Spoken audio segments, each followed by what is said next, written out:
नमस्कार दोस्तों, आपका हमारे चैनल में स्वागत है। इन 5 चीज़ों से महज 5 रुपये में पितरों को कर सकते हैं प्रसन्न। श्राद्ध में सबसे ज़रूरी।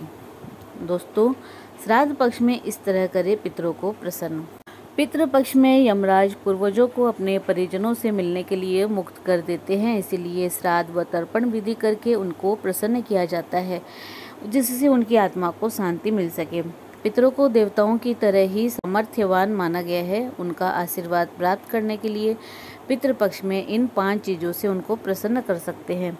कहा जाता है कि उनके आशीर्वाद से सभी तरह के दुख तकलीफ़ों से मुक्ति मिल जाती है और कभी भी किसी चीज़ की कमी नहीं होती।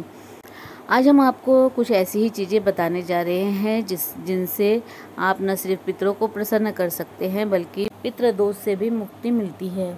तिल।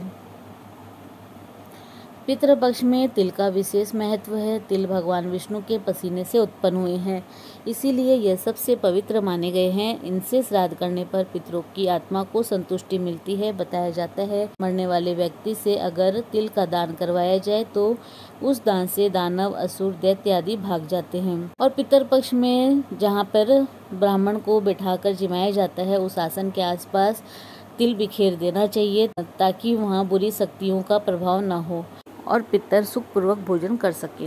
अक्षत। पितरों के लिए सबसे प्रथम भोज अक्षत यानी कि चावल ही माना गया है, इसीलिए तिल के साथ चावल का प्रयोग पितृपक्ष में किया जाता है। चावल मिलाकर ही पिंड बनाया जाता है, जिसे पायसन मानते हैं। चावल के बने पिंड से पितर लंबे समय तक संतुष्ट रहते हैं और उनको किसी भोज की जरूरत नहीं पड़ती, इसीलिए पितृपक्ष में अक्षत का विशेष महत्व है। कुश। कुश एक घास है जिसको हिंदू धर्म में बहुत पवित्र माना गया है। इसे पवित्र भी कहा जाता है। कुश का प्रयोग केवल श्राद्ध कर्म में ही नहीं बल्कि सभी पूजाओं में किया जाता है। पुराणों में बताया गया है कि कुश भगवान विष्णु के रोम से उत्पन्न हुई थी। कुश से दिया हुआ जल सीधे पितरों को प्राप्त होता है, इसीलिए श्राद्ध पक्ष में कुश का होना बेहद जरूरी माना गया है। माना जाता है कि कुश में अमृत का भी अंश है। जल। पितरों को उनकी संतान द्वारा दिए गए जल से ही संतुष्टि मिलती है। जल ही जन्म से लेकर मोक्ष तक साथ देता है। तर्पण विधि से पितर जल्दी प्रसन्न होते हैं, जिससे घर में कभी धन धान्य की कमी नहीं होती। हाथ में कुश और जल में काले तिल मिलाकर पितरों को तर्पण किया जाता है। श्रद्धा। श्राद्ध में जो चीज़ सबसे जरूरी है वह है श्रद्धा। बिना श्रद्धा से किया हुआ श्राद्ध वह कभी भी पितरों को प्राप्त नहीं होता।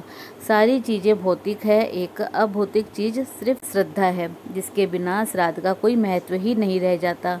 इसीलिए श्राद्ध करते समय सबसे ज़्यादा जरूरी है श्रद्धा। श्रद्धा शब्द से ही श्राद्ध बना है। श्राद्ध में अपने पूर्वजों, संस्कृति और देवों के प्रति श्रद्धा होनी जरूरी है। पितृपक्ष में जो भी कार्य करे वह श्रद्धा के साथ करे, जिससे परिवार वालों के ऊपर पितरों की कृपा बनी रहे। तो दोस्तों, इसी प्रकार और भी रोचक जानकारी के लिए आप हमारे चैनल को लाइक, शेयर व सब्सक्राइब करें। हमारे चैनल में विजिट करने के लिए धन्यवाद।